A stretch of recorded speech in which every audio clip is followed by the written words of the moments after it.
இருந்துள்ளது. ரோம் நாட்டில் நம்ம வாணிகம் தொடர்ந்து இருக்கு அப்படிங்கிறது நமக்கு தெரியுது. தொடர்ந்து அதாவது முதல் நூற்றாண்டு வரை நடைபெற்றதுக்கு நிறைய சான்றுகள் இருக்கு. ஆனா அழகன் குளத்துல நடைபெற்ற அகழாய்வுல 4ஆம் நூற்றாண்டுல கூட இப்ப நீங்க கேட்கலாம், எதுக்கு அகழாய்வுல வச்சு நீங்க சொல்றீங்கன்னு. இந்த செப்பு காசுகள் வந்து ரோமானிய செப்பு காசுகள் எல்லா இடத்துலயுமே மேற்பரப்புல நிறைய கிடைக்கலாம். ஆனா அது வந்து டேட் பண்ண முடியாது. அகழாய்வுல கிடைச்சாதான் அது கிடைக்கிற அந்த லேயரை வச்சு இது எந்த இடத்துல கிடைக்குதுன்னு வச்சு இது வந்து நம்ம கிபி 4ஆம் நூற்றாண்டுல பல தொல்பொருட்கள் நமக்கு அதே இடத்துல கிடைக்கிறதுனால நமக்கு வந்து தமிழ்நாட்டுக்கும் ரோம் நாட்டுக்கும் கிபி 4ஆம் நூற்றாண்டு வரை வாணிகம் தொடர்பு இருந்துள்ளது என்பது தெரிகிறது. இது மேலும் அகழாய்வு மற்றும் இலக்கியங்களை ஆதாரம் கொண்டு இன்னும் நிறைய கொஞ்சம் ஃபர்தரா இது வந்து நிறைய ஆய்வு செஞ்சோம்னா நமக்கு இன்னும் பல முடிவுகள் வந்து தெரிய வரும்னு சொல்றேன். இது மட்டும் ஆரம்பம் மட்டுமே. வந்து பின்னாலே இது மாதிரி நிறைய ஆய்வு செஞ்சு நம்மளுடைய இன்னும் நம்ம ஆய்வுகளை வந்து சிறப்பாக செய்யலாம் அப்படிங்கிறது என்னுடைய மிகவும் நன்றி. இந்த வாய்ப்பளித்த அனைவருக்கும் நன்றி. சிம்மோழாற்றுக்கும் நன்றி. வணக்கம்.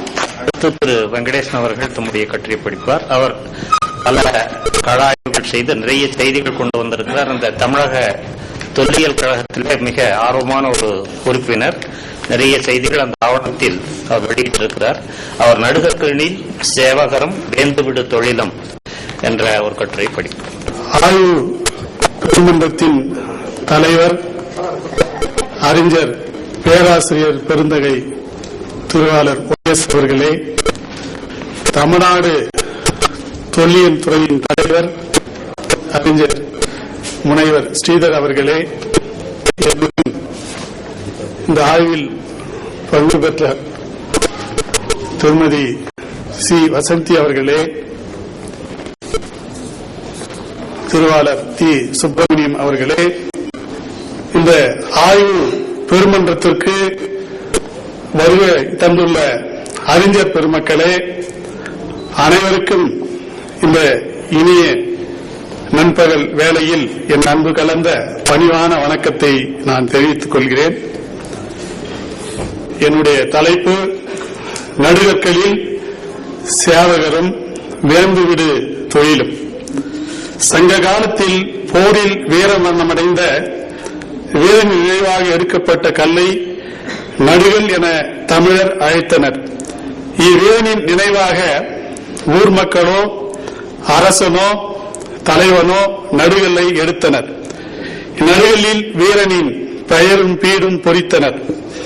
நல்லவர் கடந்த நானுடை மறவர் பெயரும் பீடும் எழுதி அததொரும் பீழி சூட்டிய பிறங்கில் நடுகள் என்று அகநானூறு சுட்டும். தமிழர்கள் நடுகல்லை தெய்வமாக வழிபட்டனர். ஒளிமண் கூந்தல் ஒண்ணுதல் அறிவை நடுகள் கை தொழுது பரவும் என புறநானூறு புறப்படுத்துகின்றது. ஆணிரைகளை கவரும் போது ஏற்படும் போரிலும் ஆணிரைகளை மீட்கும் போது ஏற்படும் போரிலும் வீரமரணம் அடைந்த வீரர்களுக்கு நடுகளை எடுத்தனர். சில நேரங்களில் ஊரை காக்கவோ நாட்டை காக்கவோ வீரமரணம் அடைந்த வீரர்களுக்கு நடுகள் எடுத்தனர். வேந்துவிடு தொழில் போருக்கு வீரர்களையும் சிற்றரசர்களையும் வேந்துகள் பயன்படுத்தினர்.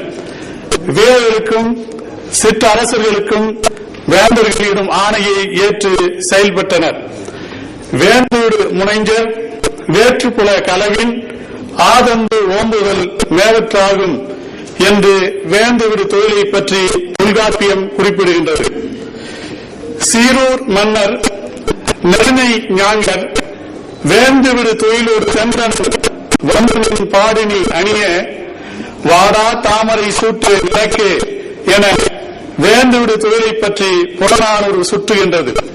வேந்துவிடு தொழில் என்பது வீரர்கள், சிற்றரசர்கள், சீரூர் மன்னர்கள் ஆகியோர் வேந்தர்கள் ஆணையை இடுகின்ற தொழிலை தலையேற்று செய்வதாகும். சங்க காலத்தில் முல்லை நிலத்திலே வாழ்ந்த சீரூர் மன்னர் சமுதாயம் உணவு பற்றாக்குறையுடைய ஒரு சமுதாயமாக விளங்கியது. விளைந்த வரகு, திணை ஆகியவற்றை இரவலருக்கும் பாணருக்கும் உணவாக வழங்கிய நிலையில் வரகை கடனாக பெற்று விருந்து வைத்த சமுதாயமாக அந்த முல்லைநில சமுதாயம் விளங்கியதை புறநானூறு காட்டுகின்றது. இத்தகைய உணவு பற்றாக்குறை உடல்நலம் பேணிய அந்த சீரூர் தலைவர் வேந்து தொழில் செய்வதற்கு ஆட்படுத்தியது.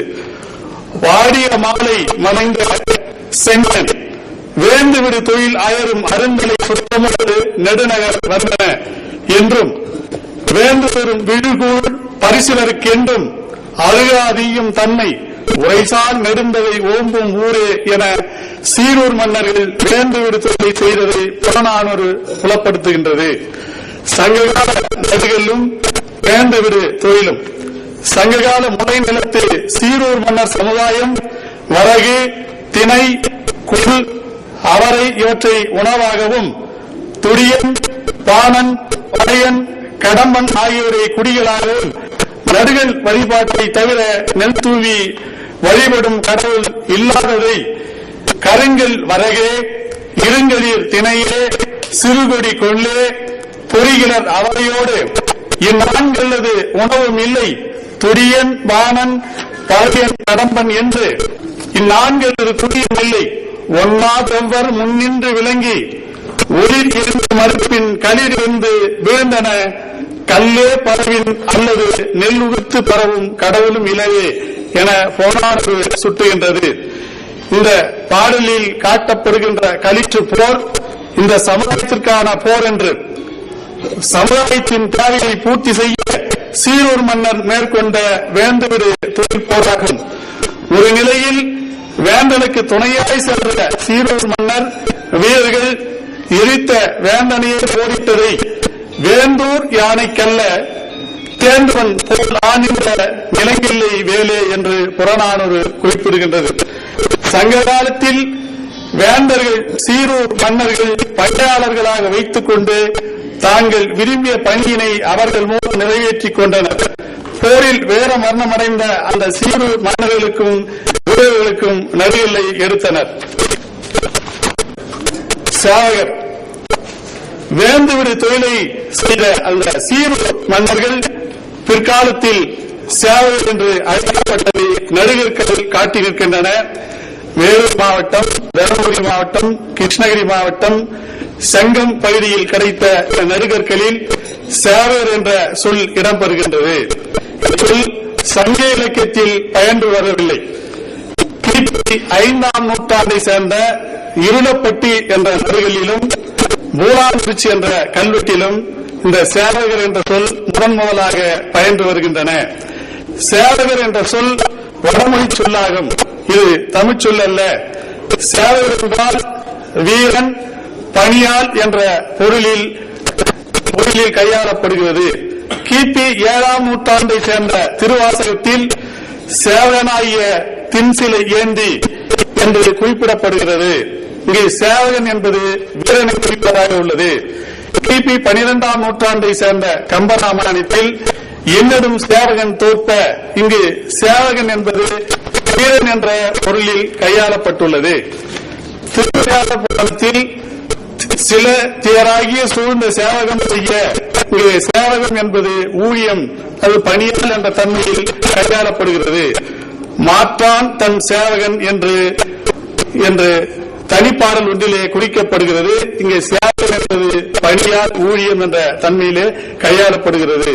பொதுவாக இலக்கியத்தில் சேவகர் என்பது வீரர், பணியாள் என்ற தன்மையில் கையாளப்படுகின்றன.